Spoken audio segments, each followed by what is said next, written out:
So welcome everybody, and thanks for joining us tonight for another Be Your Own Boss Bowl workshop. Tonight we're going to be talking about preparing your financial projections. But before I get started, I want to quickly go through a couple slides just in case this is your first workshop and you're still in learning mode on Be Your Own Boss Bowl. And I don't know, there we go. All right.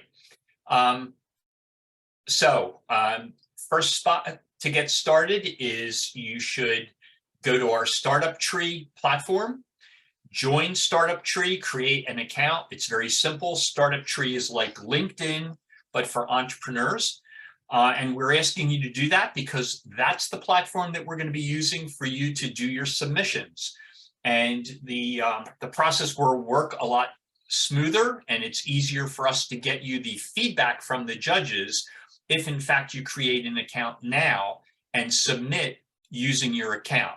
You don't have to have an account on Startup Tree to enter the competition, but we'd like you to. Again, it's free. It only takes a couple minutes for you to do that. Next thing is go to the Be Your Own Boss Bowl competition on Startup Tree. You can find that page under competitions. And we'd like you to create your draft for the competition. And so when you do that, if you click the green Enter Now button, that will allow you to go in, fill out a number of questions that we're asking about your affiliation to Temple University, some demographic information about your company. But by creating a draft, you're saving your place in the competition, and you're able to go back in and update that draft as many times as you want before you actually submit. And even I found out last week that even if you do submit, you can even go back in and update and change your submission all the way up to the deadline. So that's step 2. Step 3 is take advantage of this shared resources folder that we've put together that has all kinds of great useful templates, examples of past submissions, eligibility policies. The judges' scoring rubric is in there so that you know exactly what the judges will be looking for and how they'll be scoring.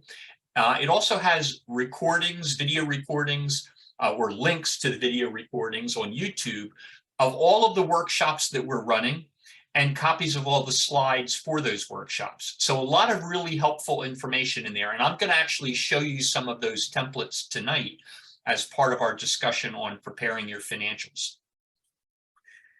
And then also, please take advantage of mentors. We have over 100 mentors on our Startup Tree platform. They're all here waiting to meet with you, to talk with you about your ideas and to give you feedback.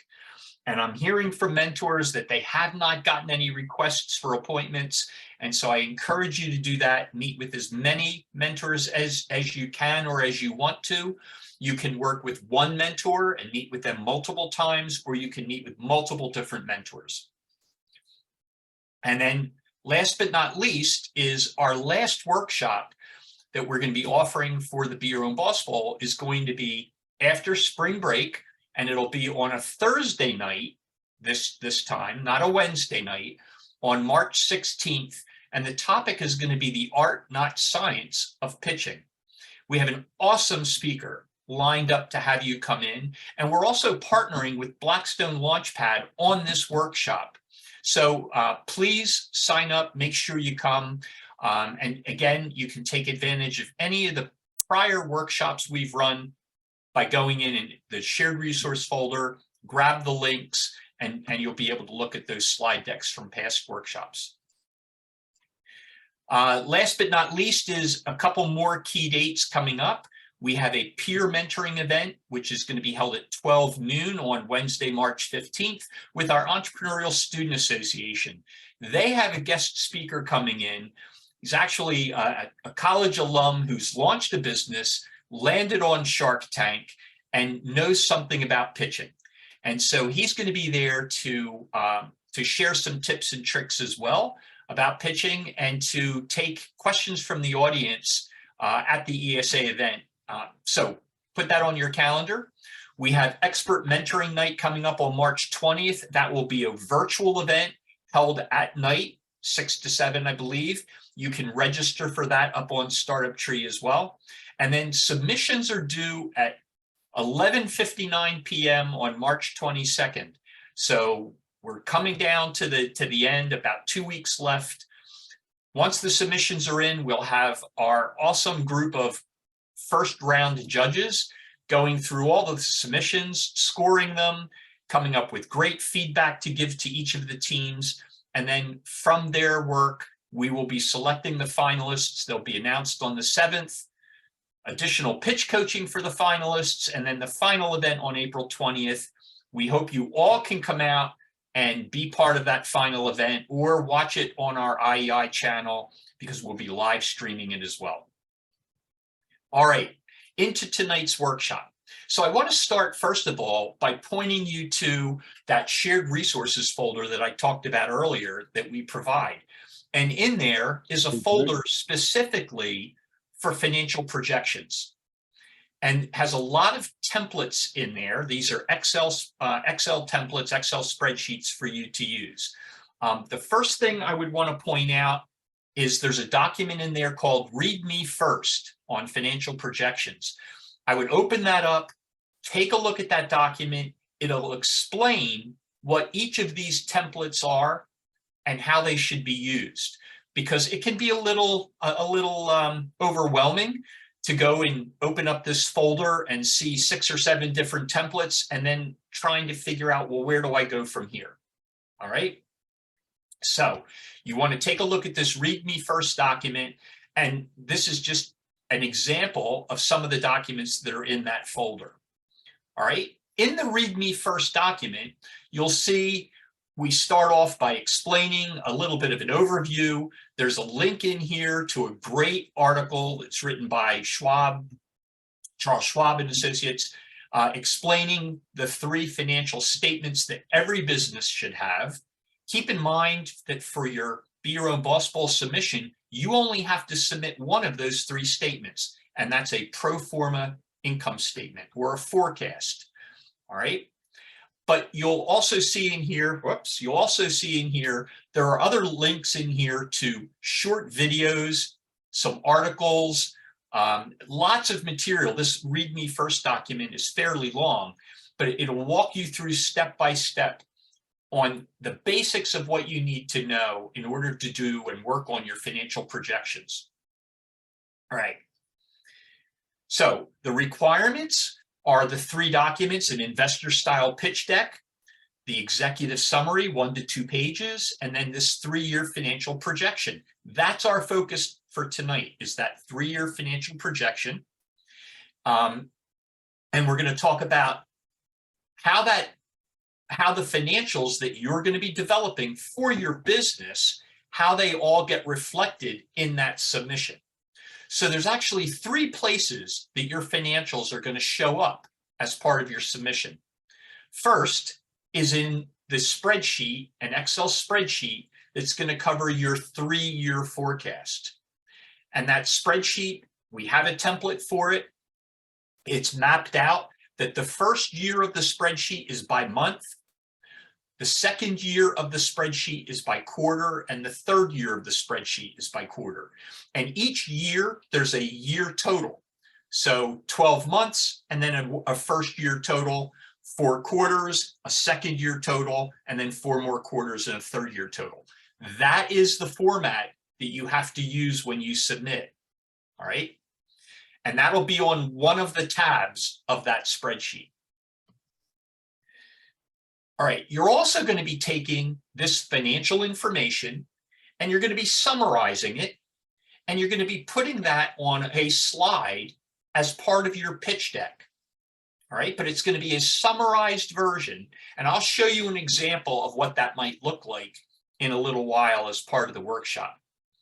So you're going to take those 3 years totals of revenue, expenses, what your operating margin might be, your gross margin, your net profit, and you're going to be showing those key numbers in a summarized format as part of your pitch deck. And then last but not least, is you're going to want to be talking about your financials, some key points from your financials as part of your executive summary in the section called financials. Now, I can't tell you exactly what you're going to need to be putting in your executive summary because that's going to be different for everybody's business, depending upon the type of business, the industry you're in, et cetera. But some of the things that I'll highlight here that you might want to think about is, a quick one-line statement on what your revenue model is, or what your profit margins are expected to be, or what you consider your key indicators are, your key financial indicators. You might want to highlight what your costs to launch the business are, and any other major assumptions that you have as part of your financials in the executive summary. Let me stop just a second and take a look. The question came in. Can you provide a link to the scoring sheet Greg mentioned? I can find other files. He has talked about financial protections. Have a look at. I can't find the scoring sheet. The scoring sheet is called the scoring rubric, I believe. I don't know, Emily, if you can go in and do that. Bernardo, I can get you that link at the end of the workshop if you want to hang on. I can point you to that. Yeah, no problem. Okay. Yeah, I have the Google Drive. I just can't see that one. That's fine. Thank you. Okay. All right. So what are we going to talk about tonight? Well, we're going to talk a little bit about what's a P&L and why do you have one? What are some basic formats? How you should be tying the data into your assumptions for your financial projections, why it's important to be testing your business concept by looking at your financials, and then developing your year 1 forecast and then your year 2 and 3 forecast, how you present those financials in your pitch deck, and then use of funds. All right. Now, there is no way that I could give you an in-depth crash course on how to develop a full P&L, including all the elements of a P&L. That's not allowed in the time we have together tonight. But I'm going to try to hit some highlights, and I'm going to encourage you to ask questions because I know some of you on this workshop understand P&Ls, completely. You know how to do one. It's old hat to you. But for others, it may be the very first time you've even heard the term P&L or profit and loss statement, or that you might not even know that a P&L and an income statement are one and the same. All right. So please don't be intimidated to ask questions if you have them. I'd much rather address the questions you have. And also questions specific to your business. All right. Okay. So let me start off by just giving you a simple example of what a profit and loss statement might look like. All right. It typically starts at the very top by indicating what your sales or what your revenue is. So this is the money that you've taken in for providing a product or a service. Now, it could be that you've sold a product. It could be that you're providing services over the internet or in person. It could be through a subscription model.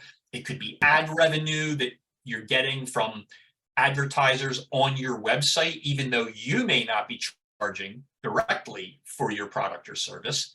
So it's however you're generating revenue and bringing it into your business. All right.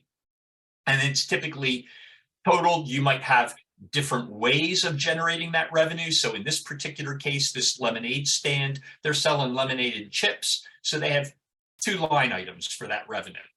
And then they total that. Next below that is typically cost of goods sold. Now, this is more applicable if you're selling a product than if you're selling a service. All right. Although there are instances where you can have cost of goods sold for services as well. But in cost of goods sold, what we want to know here is what is it costing you to make the products that you sold up above? So if you sold $312 worth of lemonade, you had to have water, lemons, sugar, whatever other special ingredients you may have added into your lemonade, and that had some cost to it. And depending upon how much lemonade you sold, you would look at what the cost was for that particular amount of lemonade. And then you'd have that listed below. So you can see down here in cost of goods sold, they've highlighted lemon, sugar, cups, ice, chips, all things that were costs to them for providing that product. And then of course, there's a total for that as well. And if you subtract your cost of goods sold from your sales, from your revenue, right, you're going to have your gross profit, which is what you initially made from selling those products or services. All right, so here it looks like we sold $416 worth of product. We made $246 worth of gross profit. But we're not done.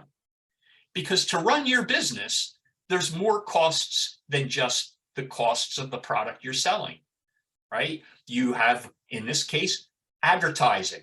You may have had to print up flyers and put flyers up all over the neighborhood. You may have run an ad in a local newspaper. You may have put something up in your town gazette. So you had some additional costs of running the business. Now, again, the costs for your business are unique to your business.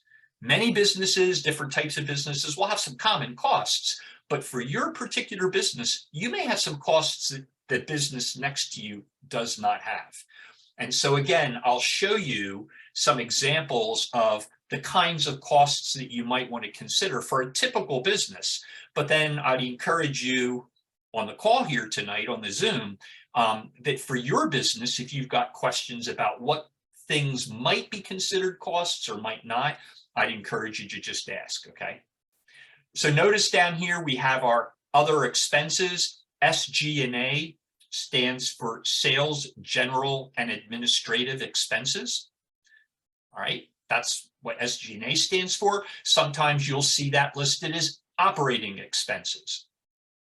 Pretty much the same thing for our purposes. All right, now you get to the very bottom of this spreadsheet and it talks about net income. And the net income is just your gross profit after you've taken out the costs of your product, and then your other expenses, and you take them out, and it's left with your net income. All things considered, that's how much profit you made for your business. This is a very simplified version. It doesn't get into interest, depreciation, all kinds of other things. And so it's okay to keep a simplified version for your Be Your Own Boss Goal submission as well. All right. And last but not least down here, in this particular case, this person went an extra step and they calculated the profit margin. So they're showing a 51, almost a 52% profit margin. And that's by taking their total cost or their total revenue, $416. Their net income is $216. All right. So they're basically saying 52% of everything they've sold is going to end up as profit. All right. Now, I've just walked you through kind of step by step. Any questions on just a basic P&L? Yes, this is Lloyd. Question: what if you sell a product at different price levels? So, for example, if I sold lemonade, right, just regular lemonade at $10, and I sold blue lemonade at $20, how would I show, and red lemonade at $30? How would I show that on the P&L? Great question. Great question. And I like that question because I can talk about how you may have, you know, yellow and blue and red lemonade, but I can also talk about how you might have lemonade, but you might also have, you know, a cappuccino drink or something else. Okay. Or you might be selling baked goods, cupcakes or bread, or which is a different product line. So up at the top where you've got the sales and you've got lemonade and chips listed, all right, you could, depending upon how detailed you want to be, you can show different lines for revenue. All right, so if your blue lemonade is $20, and why would it be $20? I'm curious. Is it because there's some added ingredients into it that make it more expensive? Yeah, added ingredients, fruits. We'll call it organic. Okay, that's good. That's good. Because there's another reason why your price might be different. All right. And if I forget to cover it, stop me before I go on.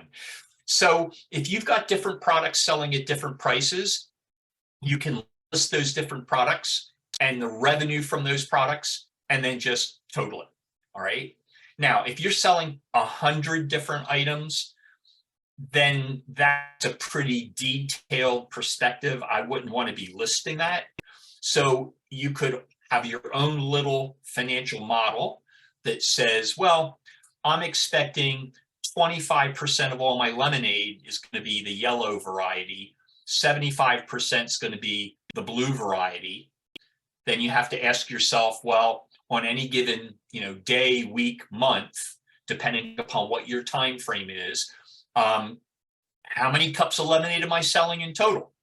You sell 100 cups of lemonade, and your assumption, your model is saying 25% of them are going to be yellow and 75% are going to be blue, and the prices are different. That's okay. You're going to just put that into a spreadsheet and you're going to calculate that out, and then just take that total for all lemonade, and you could put that in on that line called lemonade. Makes sense. Okay. Now, let me tell you, I'm glad I remember this. Let me tell you why having different prices for a given product is important to think about, and how your question led me to that. So what if you decided that you wanted to sell lemonade at your lemonade stand, but you also wanted to bottle it and you wanted to try to sell it to Wawa? Get a big corporate distribution deal that Wawa is going to sell Lloyd's lemonade, right? Think about that. When you sell it at your stand on the street or out of your shop or whatever, you might be selling that lemonade for $1.25 per cup or per bottle. But when you go to sell it to Wawa, you're not going to be selling it to Wawa for $1.25, right? Because they're going to be distributing it for you. So they're going to want a discount on that price.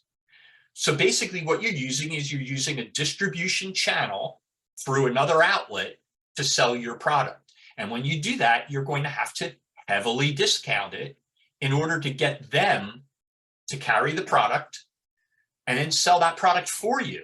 And the only reason they would even do that is if they can make money at it. And they can't make money at it if they're buying it for $1.25 and selling it for $1.25.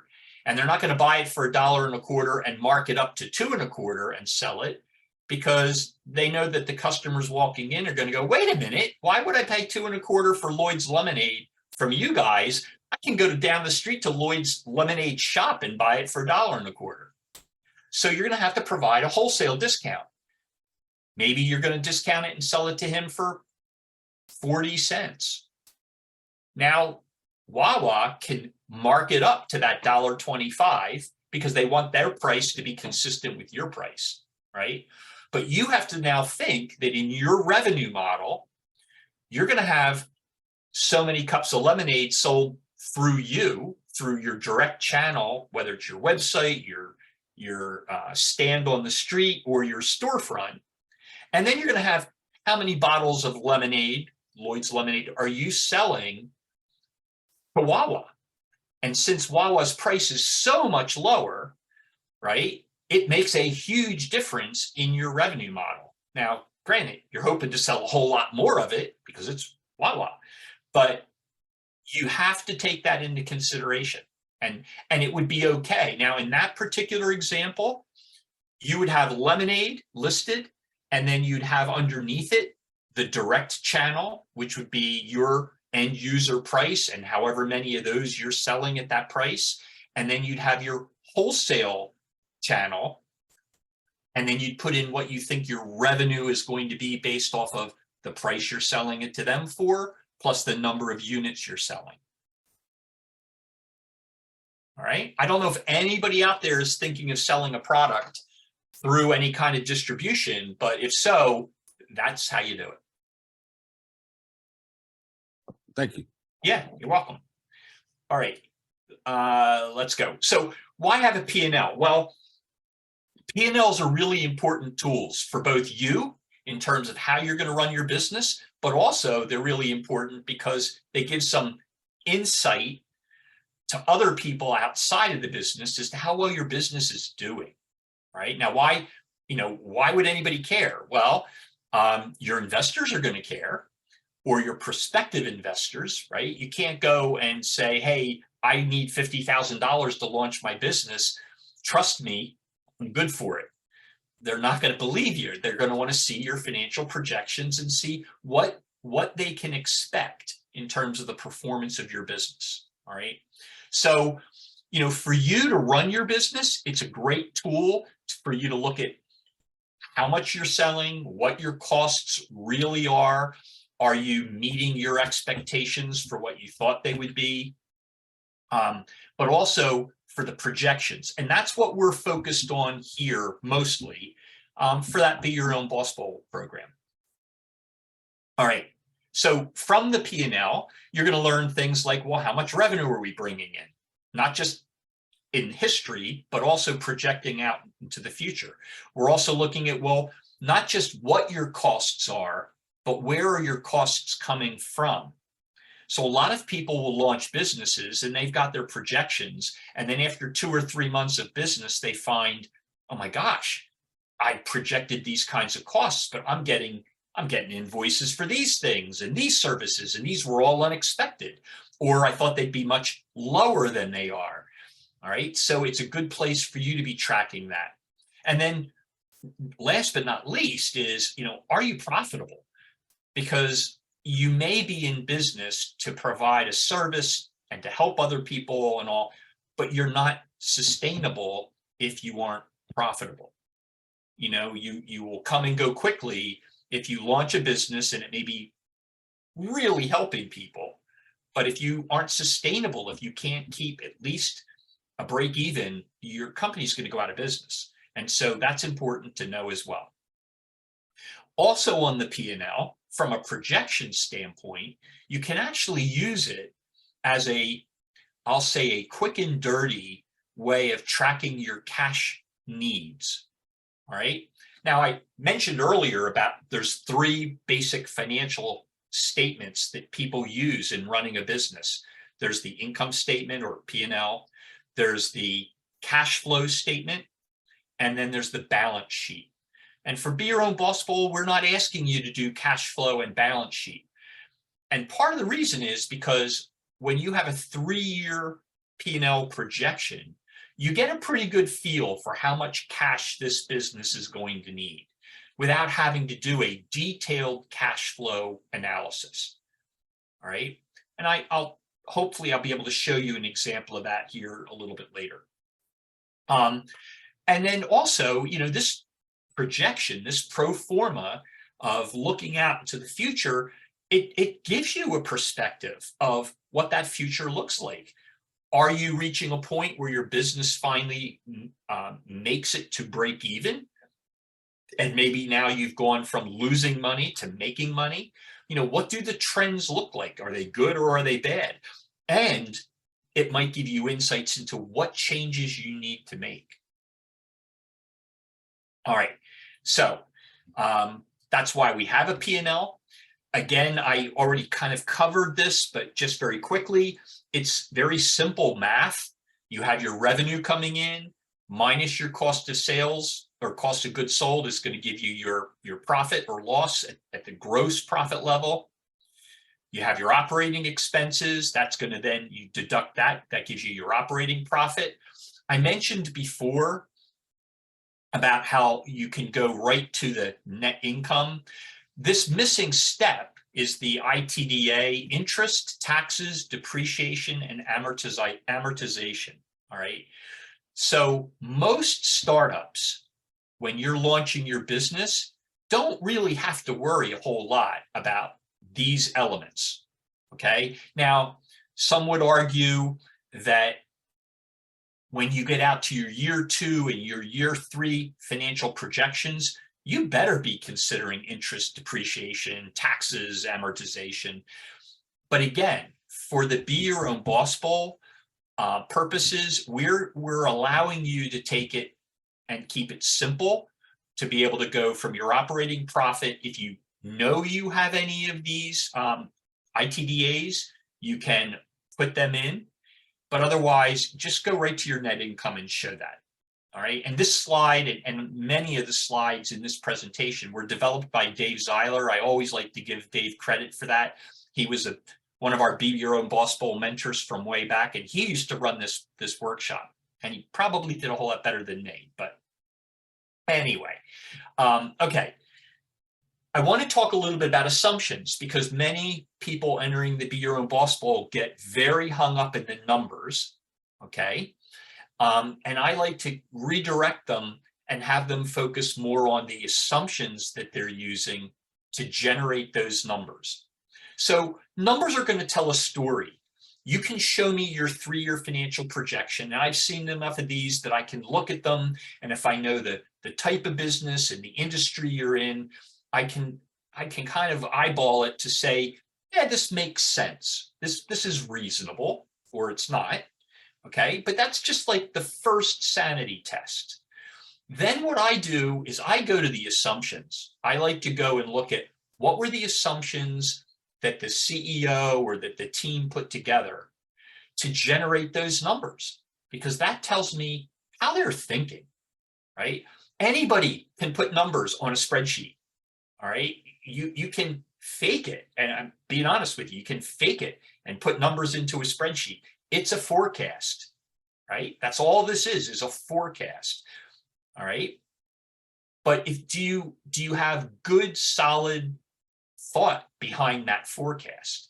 Are your assumptions, do they tie to that forecast? Do they make sense?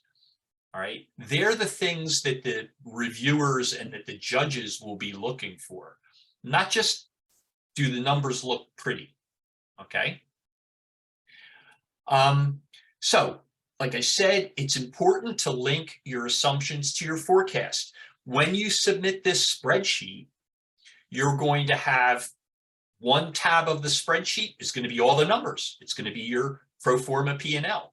But another tab of the spreadsheet should have all of the assumptions listed.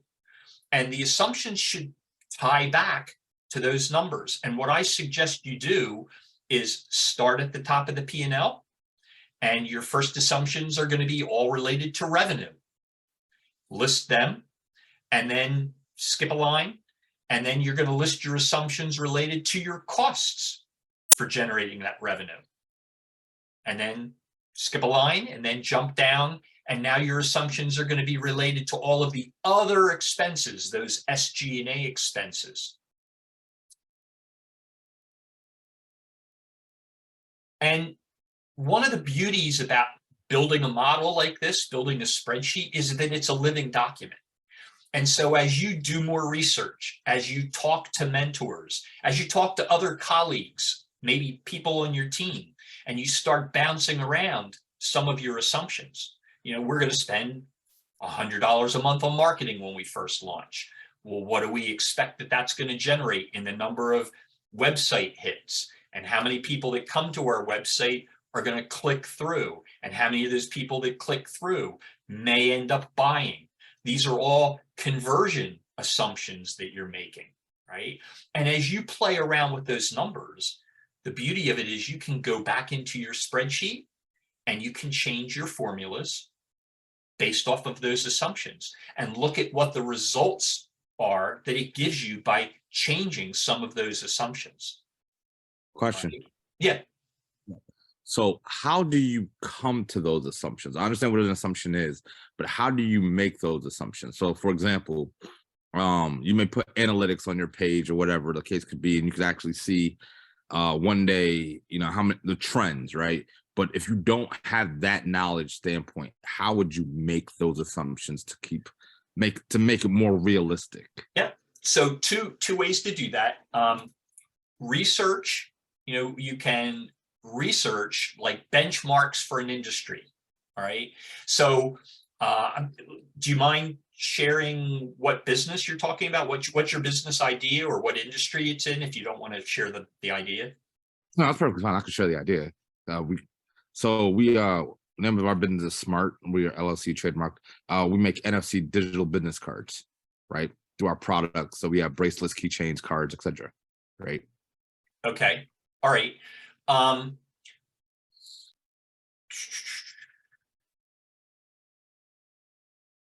So we have a website. We have analytics. We click people through the website. We funnel people to our website, but then sometimes it's a slow day, sometimes it's a fast day. So how do we analyze? I mean, we can do a forecast, but let's just pretend that we didn't have our website. How would I forecast it? Well, I would say go out and look at similar types of businesses and look at what kinds of volumes they may be generating. Okay, or do some research to benchmark industry. So look at, software companies that are doing something similar to you, and research them to see if either for that company you can get data, or if for that industry segment you can get data that will tell you, like for example, you can research and find out that the average customer acquisition cost for a particular industry is X. All right. And that customer acquisition cost is based off of, different types of advertising or promotion that they're doing to get people to become customers. And so you wouldn't want to have an assumption in your business model here, in your financial model rather, that says, our customer acquisition cost is going to be roughly $10 per person, per customer, if in fact the benchmark in the industry is only $1.10. That you'd be way out of line, right? Now, you could maybe make a case for that and say, our assumption in year one is it's $10 per customer. But over time, by utilizing better marketing and promotional methods, we're going to get that cost of acquiring that customer down into the $1 to $2 range, which will put us on average with our competitors, okay, or on average with the industry standard. All right. In your case, if you've got a website now and you're already able to track data of people hitting the website and all right, so you should have a fair feeling for, well, what are we spending to get people to that website? And if we're not happy with those results, well, then what do we need to be doing differently to be growing those numbers? And then there might be multiple ways to do that, but you've got to assess what those costs are, what those conversion rates might be, and then pick one that you think is the most appropriate for your business model. That then becomes the assumption. There's no Don't smoke a gun to it, right? Yeah. I mean, a lot of it's just playing around with it. Like I said earlier, these are forecasts. As long as your assumptions are reasonable, like if you're showing, let's say you're showing customer growth, all right, and your customer growth curve is, the first quarter we're going to be getting 500 customers to the site per day, but in second quarter you're going to be getting 2,000 customers to the site per day. Okay, so here's what I'm trying to get at is I almost don't care what that number is.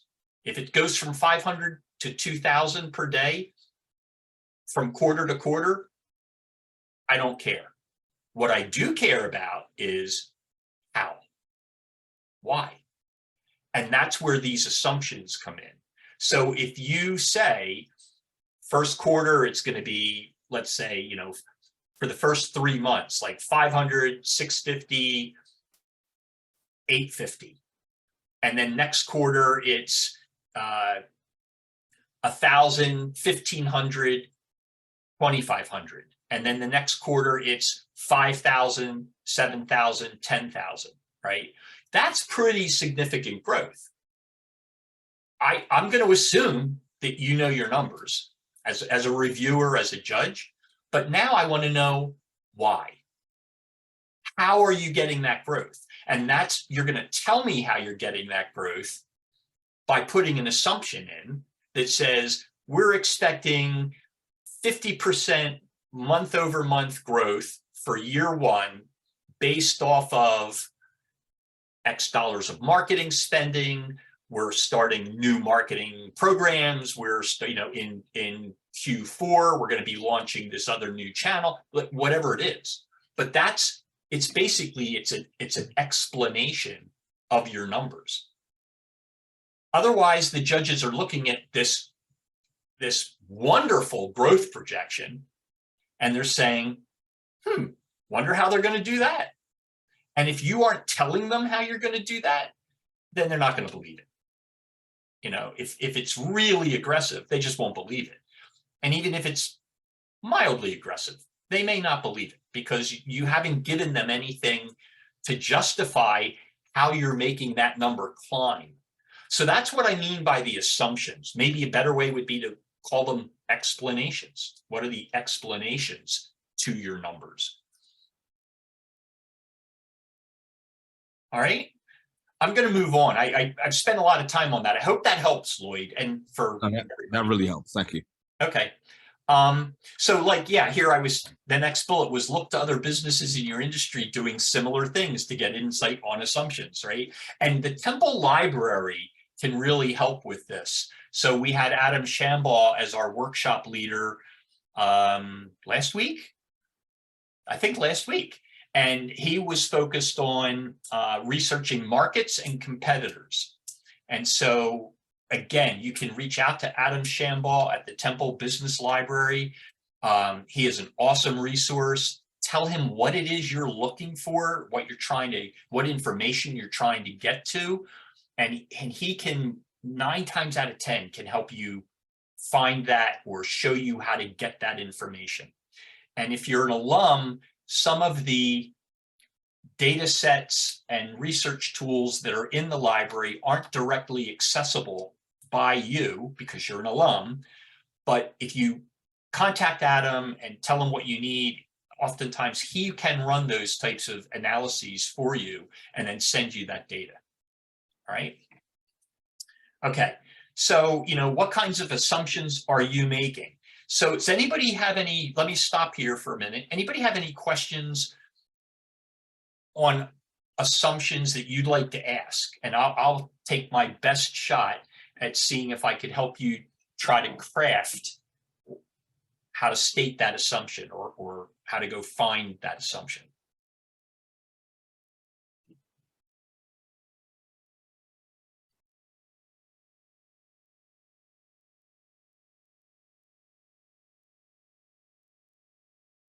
Okay. All right. Testing the business concept. So one of the things I would encourage you to do is you get a free pass because you can make the assumption that you're going to win the Be Your Own Boss Bowl.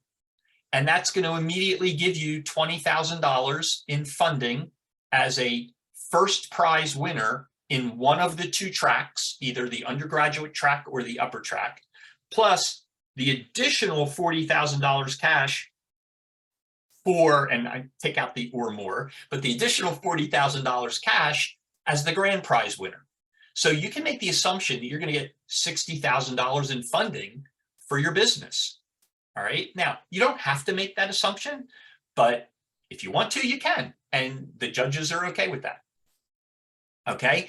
You can assume that if you're not in business yet, you could assume that you might not have any revenue for year 1. If you do have revenue, if your business is launched and you do have revenue, or you're getting close to launch and you think you're going to have launched September of 2023, and you want to show revenue for those last 3 months of the year, show it. Okay. We encourage you to show revenue if you think you can generate revenue, or if you're already generating revenue. All right.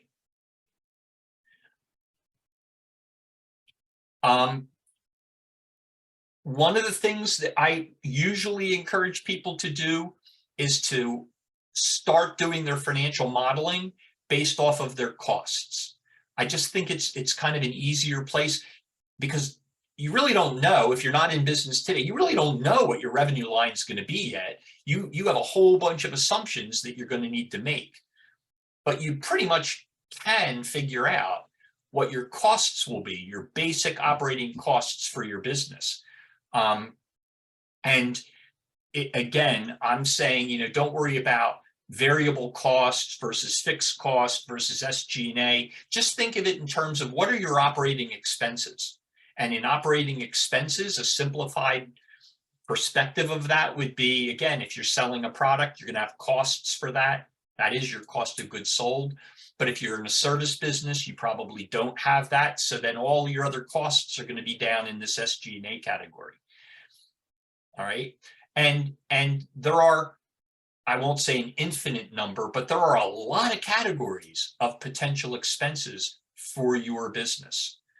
You may have capital costs for buying equipment or hosting costs. If you're going to be running a software service or software as a service business, somebody's going to have to host that software. And it most likely won't be you. It might be Amazon Web Services or some other type of software hosting service that allows you to run your product, your service product on the web, right? Channel costs. We talked a little bit about selling direct versus selling through distribution. Well, you may have costs related to signing up different distribution channels. If you're selling through distribution, you may have freight costs for getting the product to them. All right. Salaries, you might not be paying any salaries in year one, but you might be paying salaries in year 2 and 3. It's not unusual for year one. The expenses you have in year one are pretty pared down. Investors like to see that because they don't like to see that you're incurring a lot of unnecessary expenses. And so maybe you don't put yourself in for any salary in year one, or you and your partners. But then in years 2 and 3, you might want to start bumping that up a little bit because now the business can afford to pay you a salary, hopefully. Another thing that you're going to want to look at, and I'll try to put up a spreadsheet here in a minute to show you, is I mentioned about how you can use your pro forma income statement as a way of doing a very quick and dirty kind of cash flow to see what cash you have. So at the beginning of year one, you're going to have whatever cash is in the business. In this case, I'm saying assume that you're going to win the Be Your Own Boss Ball if you'd like to. All right. And then each month, you're going to have a net profit or loss. Your company either made money or lost money.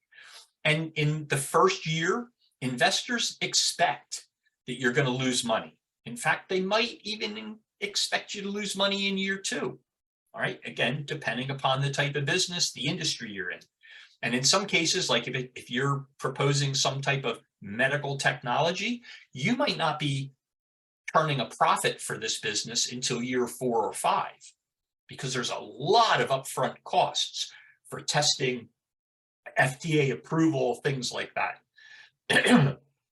So one of the things you'll be looking at is if you're running consecutive months of losing money, all right, you're having a net loss, you're not making money, you're losing money.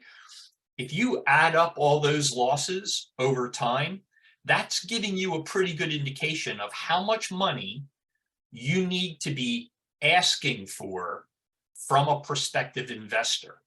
Because when they invest, you want to be asking for enough money to cover those losses in order to keep your business operating. All right. You can't operate with negative cash flow and a negative checking account balance for very long. So that gives you some insight on how much cash am I going to need, or how much cash is remaining after the end of year one. And that's important because when you're thinking about your overall financial perspective, you may be asking for $100,000 of cash that gets you through year one, but then you run out of cash again. And that's not necessarily bad if you know it. And it's not necessarily bad if when you're presenting your business concept, you say, I'm initially looking for $100,000 in cash. This gets me through year one, at which point in time I'll be looking for another round of funding, another round of investment. And the next time around, we're going to be looking for 350 or 400,000 in cash, because now we've proved the concept. Now we're looking to get to break even. We're going to start our mass marketing campaign, our mass distribution of product, etc. All right. So it's good to take a look at this from a cash perspective, because you don't want to go in and be asking for $100,000 in cash and have an investor come back to you and say, well, I can look from your forecast, you need $500,000. Why aren't you asking for $500,000? That's going to be a sign to them that you don't understand how this works.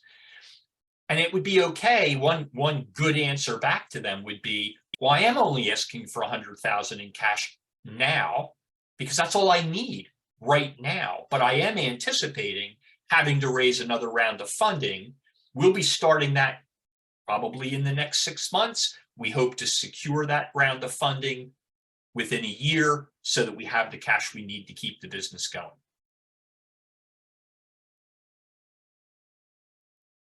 All right. And then, of course, as your building picks up steam, as you start to make progress and you gain customers and positive feedback and referrals and all kinds of passionate followers who are looking to, through word of mouth, through social media, whatever, promote you and your services and your products, then are you going to be able to generate revenue in year two to potentially break even? And again, you don't have to show that you're breaking even in year two. It really all depends on your business, the industry you're in, and what your business model looks like. Oops, okay. All right. I have a few questions. That's okay. Yeah, go ahead, Bernardo. On that one. So the first one, you're saying, we don't need to be profitable by year three. And if that's the case, do we extend the Excel sheet that we submit to include year 4 and 5 or whatever it is that will make us profitable? Or do we just end it in year 3 and explain that? You do not need to extend it to year 4 and 5. You can if you wish. Okay. If you don't, you definitely need to be talking about when you do break even. Mm-hmm. All right. Yeah, because go ahead. No, because I was just running the numbers. It's either going to be year 3 or year 4, so it's not too far off of year 3. But I think I'm probably better off just showing year 4 if I need to. Well, your idea was related to gene testing. Yes. Yeah. So in that industry, if you showed a profit in year 3, nobody'd believe you.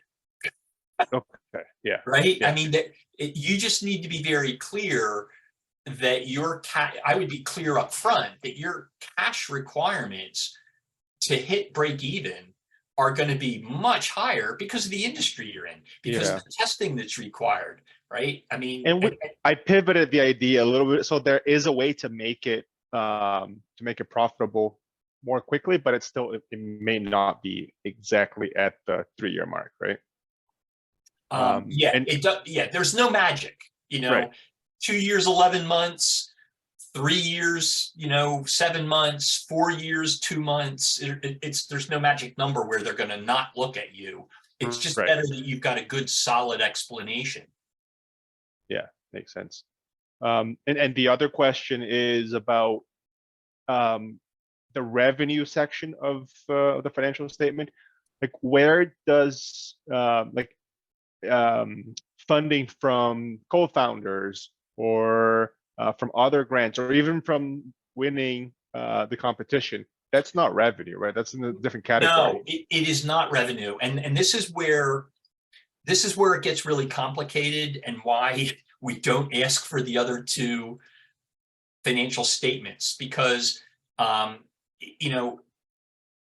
when you have partners in the venture and they're putting cash in, right? That's shareholder equity. That's their contribution to the company. And that would not show up on an income statement And actually, even the Be Your Own Boss Bowl funding really isn't income. I mean, in the classic sense, right? Those would show up on a balance sheet. Right. But what I would suggest you do is, in your assumptions, start off with whatever that cash infusion is. So 60K from Be Your Own Boss Bowl, 25K each from my 3 co-founders, and put that in as a starting assumption so that people will know that's where you're coming from. You might even want to reference that like at the bottom of the first column for month 1, below net income. You might want to just show a little note, put whatever that cash is and say current cash balance from shareholder equity, and put that in there. Right. Okay. So like do like almost like a summarized cash flow at the bottom of your P&L, because it doesn't go in any line, right? I'm just trying to figure out which line that would go. No, there's no line for that kind of cash in an income statement. Yeah. And another way to do it is you could add a line at the top under revenue and call it, shareholder equity, blah, blah, blah. Put a comment in that block that says, hey, I know that this isn't revenue, it's shareholder equity, but I needed to show it somewhere, Don't worry about that. I think if you have it, it's good to show it for sure. Yeah. And the last question is related to this. Part of our plan is to apply for other grants as well. With that, because if it's okay to say I'm expecting to win the competition, can I also make the assumption that I'm expected to win another 2 or 3 grants? Absolutely. Okay. Absolutely. And the amount, where it's coming from, and the timing of when you would expect it is what's important. Again, in your 3-year projection, if you're $2 million in the hole at the end of year 2 because of all your testing and regulatory requirements, right?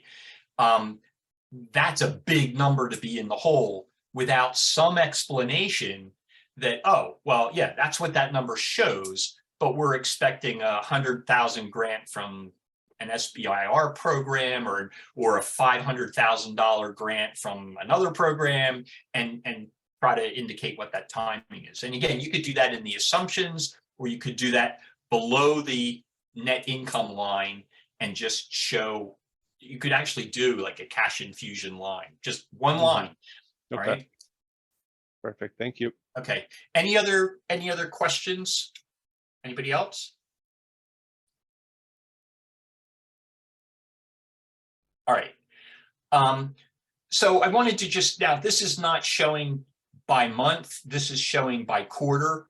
But I wanted to show in here some examples of the types of costs that you might see on a typical income statement. All right. So under SG&A, you can see it's typically, again, it's sales, general, and administrative expenses. And what falls in there are usually things like salary, taxes, benefits, benefits paid to employees.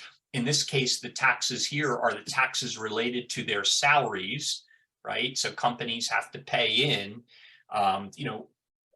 towards FICA, all right, towards your Social Security, health and life insurance. These are costs that the company's incurring as part of the compensation and benefit packages for their employees. If you don't have any employees, that's okay. That means you also don't have any benefit costs. What you might have is you might have a line for consultants. So you might not be hiring people directly as employees. You might be hiring them as 1099 employees or consultants, in which case you're not paying any benefits. You're just paying them whatever their flat rate is, right? And then down under operating expenses, again, it's going to depend on your business. So if you don't have a brick and mortar location, right, you may not have any facility costs. Everybody might be working from home. Insurance costs for the business, IT costs, any professional fees. Professional fees in this case are typically legal and accounting. So you could lump them all in there, or you could break them out. For example, if you thought you were going to have particularly high legal expenses because you're going to be filing for patents, and you know that that's going to be a long, drawn out process, you might want to split that out separately to show people that, yeah, you've thought about the fact that you've got costs related to filing for that patent, and you're specifying them. Travel, et cetera, marketing, other operating expenses. The list here, I could give you 100 categories, but I'm not going to, and you can Google that. There are hundreds, thousands of examples of income statements or P&Ls up on the internet, and you could pull them up and take a look at what kinds of expenses other companies are incurring. All right. So let's see, what other things do I want to highlight on this? That's it for now. That's all I'm going to talk about. All right. So for developing year one, right? So you're going to start by assuming that you win the Be Your Own Boss Bowl. Again, your variable costs in year one are maybe zero because you don't have any sales in year one, or you might not have any until out towards the end of year one. All right. If your business is real, if you've launched it, if you've got real paying customers, you need to show it. And in fact, in case this applies to anybody on the workshop, if you have been in business for 2 years, you should be showing that 2-year history plus your 3-year financial forecast. And that should be something you can do pretty easily, because you should have your income statement summarized for the year for the past 2 years. And that's all you would need to show, is just that year one, year two actual, right? Year one actual, year two actual, and then year one forecast, year two forecast, year three forecast. All right. All right, I've already talked about the rest of those. In years 2 and 3, you have to think about what kinds of cash deficit are you accumulating? So how many months in a row have you lost money? Okay, or even if you've made a profit 1 month, but are you overall negative or overall positive in terms of your business and how it's, how you're running that business? Okay. And then think about that, because it may be that your income statement is going to be indicating to you, here's where I'm going to need to ask for my next round of funding. All right. And, Bernardo, it sounds like you're already on top of that in your business. You've already thought out, you've got hefty upfront expenses. You're going to need some funding along the way. Nobody's going to hand you a $5 million check up front without seeing some progress towards the milestones that you're proposing to get this business launched. And so you're taking the right approach for sure. Mm-hmm. Okay. So for revenue, it says you're tied to price and market share assumptions. When you launch your business, right, you're going to need to do some research on how big is this market and how big is your market share. And you're going to have some assumptions on your pricing. And even if you don't know exactly what that price is or what it's going to be, pick one. You're going to have to guess it for now. And you're either going to be higher than your competition because you provide more value. You're going to be lower than your competition because you found out how to deliver the same value but at a lower cost. Or you're going to be roughly about the same as the competition, but you're going to have some other value or some other benefit, which is why people are going to want to stop using the competitors and come to use you. All right. But you're going to need some assumptions around that and how you set that price. All right. Keep your revenue realistic, but keep it optimistic as well. I strongly discourage you nowhere in your submission for the Be Your Own Boss Bowl should you ever say that your forecasts are conservative. That's a big red flashing light to an investor that says you're not being realistic. Okay. They expect you to be optimistic and aggressive, but just don't go crazy. If you haven't launched your business yet, chances are you are not going to be at $1 million of revenue by the end of the first year. That's not being realistic. All right. Again, it's going to depend on your type of business, the industry you're in, the kind of product or service you're offering. All right. When we talk about the costs related to the product or service you're delivering, the variable costs here, if you're a restaurant, it's the ingredients that are going into the food. If you're making clothing, it's the cloth, it's all the other findings, what they call findings, the buttons, the zippers, the tags, the labels that go on to that clothing. All right. If you're opening a beauty shop, it's all of the supplies, right? Your inventory that you'd be buying to be reselling to beauty shop customers or to their customers, right? And on the sales G&A side, again, think about what you're putting in expenses. If you put in that you're going to hire 5 people, then make sure that the number you're putting in terms of salaries, benefits, related expenses makes sense to that 5 people. All right. You have to think that through. It seems obvious, but a lot of times I'll see people show growth of hiring employees, but when I look at the salary line, almost nothing's happening there. And I'm thinking, well, they got to be paying them something. How are they bringing these people on? I do have a question, Greg. Yeah, go ahead. When it comes to employees, so for example, marketing, if you utilize, let's say, a partnership package with influencers on social media, are they considered your employees? No. Employees are people that you're going to issue a W-2 form to, a W-2 statement, right? So if you work for a company and you're an employee of a company, at the end of the year, they issue you a W-2, which is your tax statement that you need for reporting to the IRS. If you get hired as a consultant to a company, you're not an employee, but they've brought you on to do work for them, then you're what they call a 1099 consultant, all right, or 1099 employee.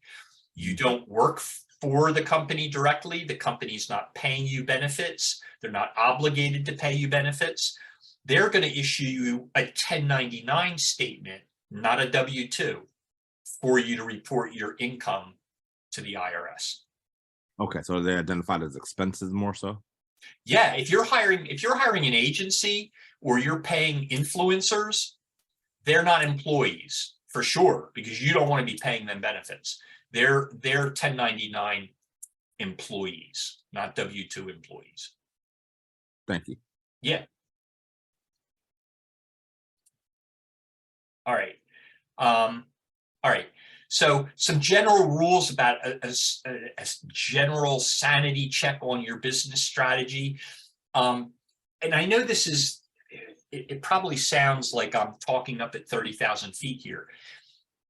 I've seen plenty of financial projections where I look at the numbers, I look at the assumptions match to the numbers, but they'll talk about how they're launching a new marketing initiative, they're going to be going out to an agency, but then I'll go to the executive summary that they submitted, and under the marketing and go-to-market strategy, it doesn't say anything about how they're going to be achieving their, acquiring their customers. They don't say anything about the fact that they're utilizing and leveraging the expertise from a marketing agency to help them do that outreach and bring those customers in.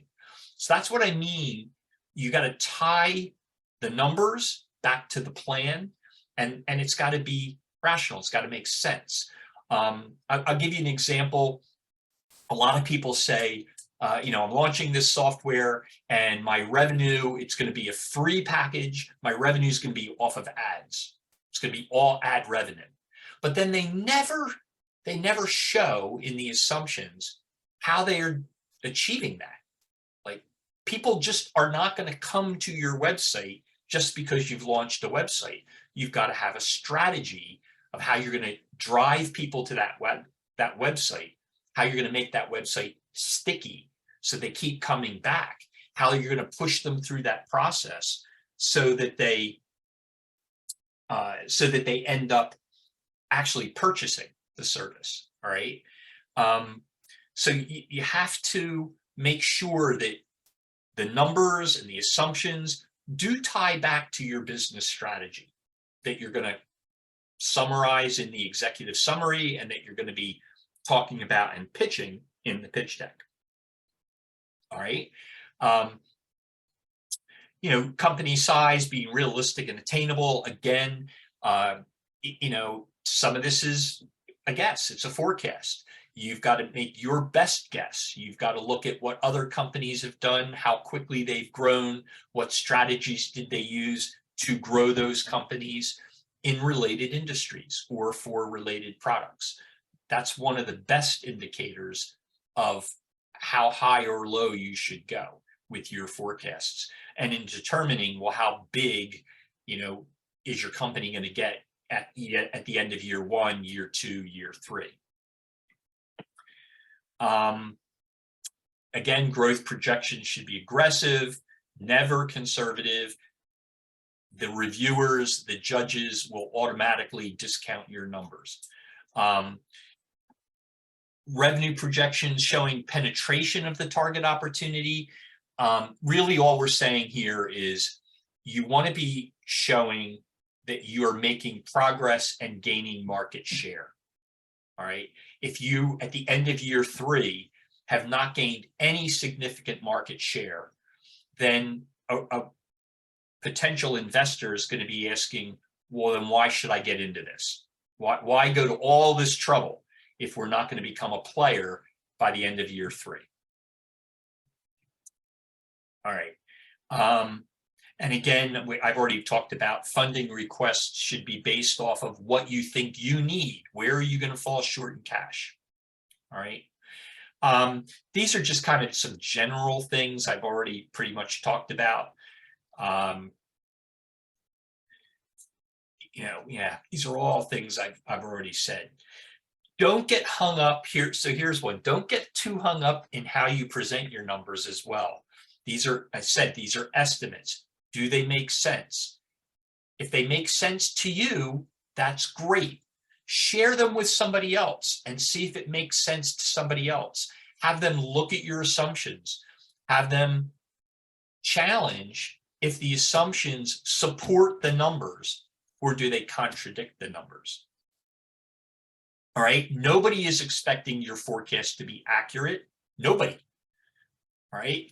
Now, if you're in business and you've been in business for 2 years, your 2 years of actual reporting of your financials, they should be accurate. But honestly, who would know? Nobody's going to know.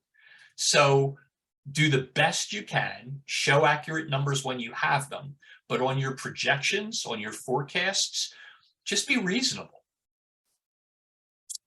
All right. So I wanted to show you just quickly how you might give a very abbreviated financial projection in your pitch deck.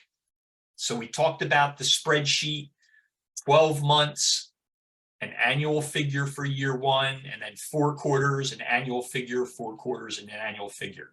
And you're going to upload that as part of your submission, that whole Excel spreadsheet with a tab for assumptions. All that detail is going to go in. For your pitch deck, this is really all you need. You need an indication of what year we're talking about, what time period. The drivers in this case, so drivers are, let's see, drivers are what supports the revenue numbers. So that $277,000 worth of revenue is coming from 100 drivers. Now that might be 100 customers, that might be 100 systems sold, that could be 100 projects delivered, All depends on what your company is doing, on what that driver might be. It could be subscribers. So instead of saying drivers, what is it? Is it subscribers? Is it widgets? Is it units sold? Put in whatever you think that should be, but that's what is making your revenue line jump. And so going from 277,000 to $7 million in 1 year, pretty big jump. Well, how's that happening? Oh, well, I see. You're going from 100 corporate clients to having 1,000 corporate clients. Oh, and then in the next year, you're jumping to 3,200 corporate clients. So that makes sense to me that your revenue numbers should be going that high, because look at your growth of your corporate clients, for example. All right. Now, what should be on your detailed forecast on that spreadsheet in the assumptions tab should be an assumption of how are you getting from 100 corporate clients to 1,000 corporate clients in what year? What's your strategy for doing it? How did you do that? Did you hire 15 direct salespeople to go out and scour the country? Did you launch your product or service in 5 new countries? But there's got to be a rationale. There's got to be something that explains how you get from that 100 to 1,000 to 3,200. And if you explain that, it makes me believing the revenue line so much easier. And that's the way it is with the reviewers and the judges. All right. So here again, you can see expenses are summarized. We're not even talking about cost of goods sold here. We've lumped all that down into the expense line. And then EBITDA, which is earnings before interest, taxes, depreciation, and amortization. All right. So kind of like that simplified net profit line. And you can see here in year 1, they lost money. In year 2, they made money. In year 3, a lot of money. And in year 4, they made a whole lot of money. Right. Now, in here it says no decimals, round to the nearest, 000, if it makes sense. Okay. So for example, this number 17,299, that could have been rounded to 17,300. We're talking about $17,300,000. Putting in 299 is not going to make anybody believe that that's an accurate number. And in fact, it kind of implies a level of accuracy that just doesn't exist. And the same thing with this 1,141,000 and or 1,141,600.6, right? That's a level of accuracy nobody's going to believe. So round those numbers, and it makes it easier for the judges to look at this slide, digest the slide, and move on. All right. Nobody's going to ding you or criticize you for taking 19,137 and turning that into 19,130 or 19,150 for that matter. Right. Just round it to a number that will be easy to read. Okay. Don't use a graph. Use this kind of a table format to show financials. I've had people put together all kinds of fancy graphs, pie charts, all kinds of stuff to demonstrate their financial performance. Not for this. And in fact, most investors, when they look at your pitch deck, all they want to see is this. Anything more than that is a distraction, and it's annoying. Okay. So again, I already talked about drivers here. In this case, if it was number of subscriptions, the number of people you can reach based off of your demographic, your geography, your channel, what your conversion percentage is, what's the number of subscriptions per month, whatever that driver needs to be for your business. Okay. Now, for now, we're just worried about getting you into the finals, right? We want you all to do fantastic. We want you to turn in great submissions for really strong business ideas that you've put together. And so I'm not too worried right now about you getting into a judging Q&A situation. If you make it to the finals, then there are some other questions you're going to need to be prepared to answer. All right. And so I'll show you what some of them are. One is judges love to ask, well, based off of the numbers you're showing me, how could you scale faster? How could you become profitable sooner? Good question. And they will expect you to have an answer. All right. They might ask, so I'm looking at your financials here. When exactly do you break even? In year one, you end the year with a loss. In year two, you're going to make $3 million. But when are you breaking even? Are you breaking even at 24 months, which is at the end of the second year? Or are you breaking even in 14 months, which is only 2 months into that second year, right? And that makes a big difference to an investor. One, if you're breaking even after 14 months, I'm feeling pretty good because it says, gee, that second year, you're not going to need a whole lot of cash. Your business is going to be generating cash. You might need more cash to grow it, but you're not going to be needing cash just to keep it alive, right? As opposed to, oh, I need cash to keep my business alive for 24 months or 36 months or 48 months. All right. They expect, in most cases, for your business that you're going to lose money by the end of year one. They also hope that you're going to reach break even in year two, or at a minimum year three. And again, Bernardo, in your case, you're in in the med tech field, and that's a different game, right? Yeah. Susan, oh, I'm sorry, Bernardo, go ahead. No. So just to clarify, like it's not the actual, like I said test just to simplify it, but it's a bit more nuanced than that. So it's not like some crazy like 10-year projection that we're looking at. But it is in biotech. It's just not the actual end test that we're trying to create here. Right, absolutely. Susan, you had your hand up. You have a question? Yes, I do have a question just around revenue forecasting of like revenue and prices.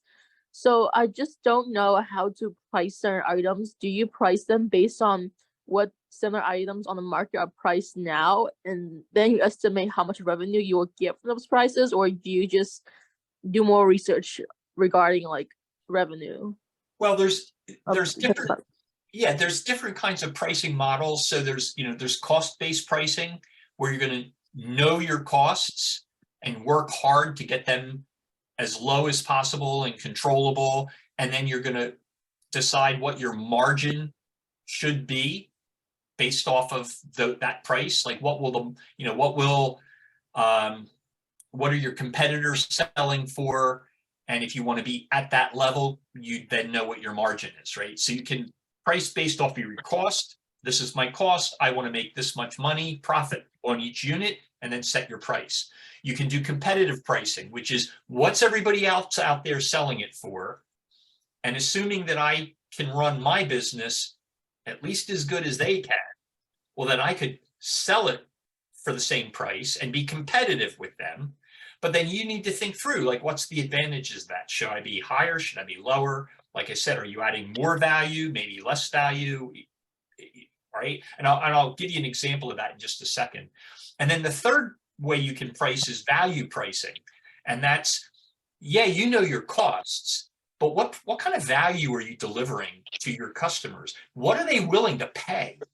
And if you can get your customers through testing and validation, if you can find out what it is they're willing to pay, and what they're willing to pay is going to be based off of how much value they see in that product or service that you're providing. That is the best way to price for most businesses, because it means you're maximizing your profit potential because you're getting as much value from them as possible. Okay. And I'll give you the quick example I was going to give is I had a student in the past year come to me and he showed me that he was going to break even at the end of 3 years. And I said, geez, for this type of business, that's a little long. Nobody's going to want to hear that from an investor perspective. You got to do better than that. Well, he had priced his product to be 40% below the competition. And I pushed him on that and said, why? Well, I need to be 40% below because I have competitors, they're already in the market, and the only way for me to get any kind of traction, any kind of market share, my foot in the door, is to be so much less than them that people will take the chance, take the risk. And I said, I hear you. I understand where you're coming from, but let me just show you something.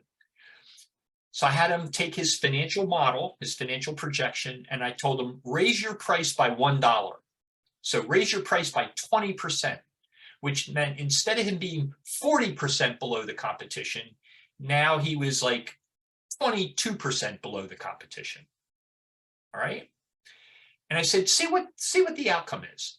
So he made the change in the spreadsheet sitting in my office. He reran the numbers. It took 5 minutes at most. And his break-even point moved from 36 months to 18 months. He cut it in half by adding $1 to the price and raising, instead of being a 40% discount, a 22% discount. And I looked at him and I said, how about another $1? I couldn't get him to do that, but it made a huge difference. So pricing is something you have to play around with. There are whole books and many, many articles on different pricing strategies and all. I just tried to highlight the 3 that I think are the most relevant: cost-based pricing, competitive pricing, and value-based pricing. But you kind of have to play around with that. All right. Another way, again, this is just another perspective. So like, don't show these big numbers in here. This person would have been much better off just putting a little T at the top saying dollars million, and then showing numbers that were rounded like this. Okay. Like up here where they had dollars thousands. All right. So keep it simple as you possibly can. All right, with the numbers. Yep, the PowerPoint will be up in the Google Drive tomorrow. I'll put it up there as a PDF document so that you can go in and take a look at it. And the video recording for it will be probably available, I'm going to hope, on Friday. All right, we'll try for Friday. All right. So some other questions that you might hear investors ask for is like, what's your burn rate? Or what's your runway? So your burn rate is the amount of cash that you're spending every month. All right. And your runway is how many months can you spend that money before you go bankrupt or before you're in trouble, because hopefully you never get to bankruptcy. All right, we're running out of time, so I'm not going to get into any deep discussion on these guys. All right, aligning your plans with your financials. Here's just some ideas. These are all things, quantitative examples of development costs, hosting costs, other things that are in here you need to consider in your financials. Qualitative examples are things that might affect your costs. All right. So are you going to be hiring more people, bringing on more channel partners, launching new marketing programs or new advertising? Are you going to have to do additional market research? Okay. Additional FDA regulatory testing or government testing, things like that.